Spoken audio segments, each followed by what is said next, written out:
Okay, so this is the first coding tutorial video. I messed up a little bit, which is why there's code already here. But this is good news because it will be a lot shorter. So, viewDidLoad gets called as soon as a view loads, or rather, the first view. In this case, the first view, because there's only one.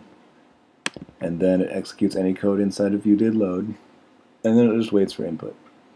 So, I'm going to teach you basic Objective-C, but first I wanted you to see how it handles memory. So, instead of using variables like this and then messing with them, which is totally possible, you're probably going to use the heap a lot, which is essentially RAM, and you use that by creating these objects that store complex and not so complex types, like this integer right here. These objects have access to a lot of things that let you work with the system. We'll get into that later. First, I want you to understand that this creates the object in memory, so it actually holds on to it as well as creates it. So when you want to free it, you say, I want to let go of it. So this alloc here says, I'm going to hold on to this, and this release says, okay, I'm done using it. It actually keeps a count so you can pass this between different objects, and another object can retain it, and this one can release it.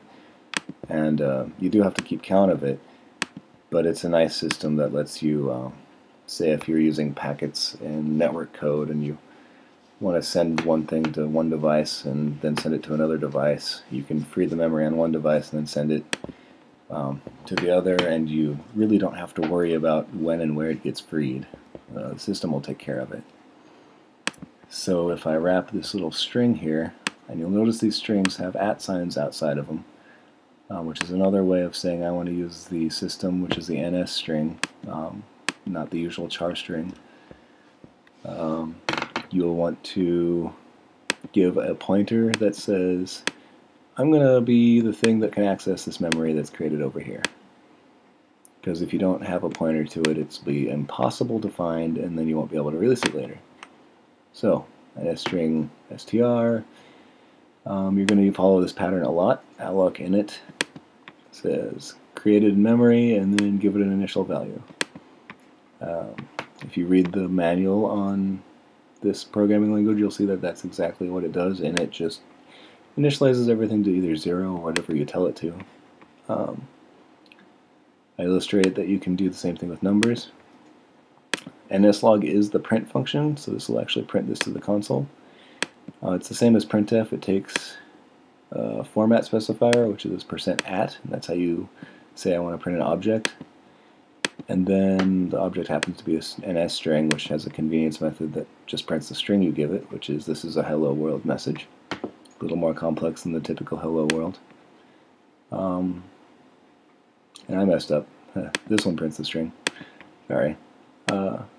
But this one also is an object, and it prints the number. This NS number has a convenience function that turns this 33 into a string also. It's called the description or descriptor.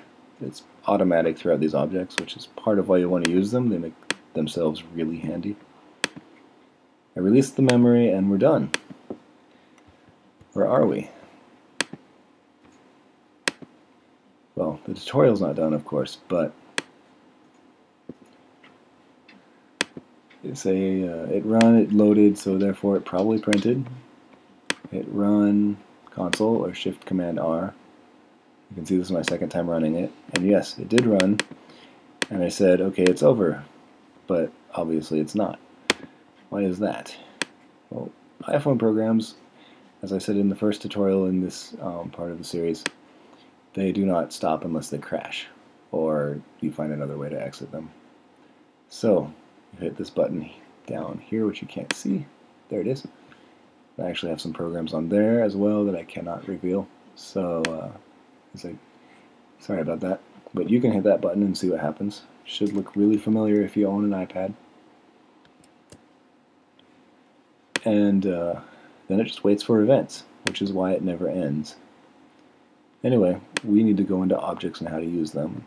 Commented this out. You can actually erase that. feel free to play with this. Give it different strings. Give this different arguments. You could even try %i and then throwing in a number.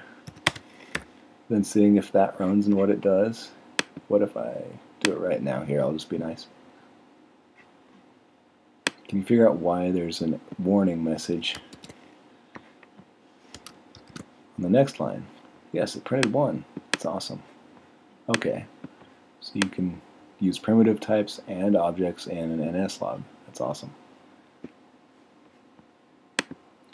Okay, the reason this gives a message is because it needs to take 2 arguments. One is the string, which is supposed to be in the same format as above, and the other is what it's going to print inside that string. Just like a printf, it just kind of requires that you have 2 arguments before spitting out a warning. But obviously it's not necessary. As long as you have a string in there, it'll print. And by string I mean one of these @NS string type things, not a char string. So play with this, and I will give you more to do stuff with in about a day or 2.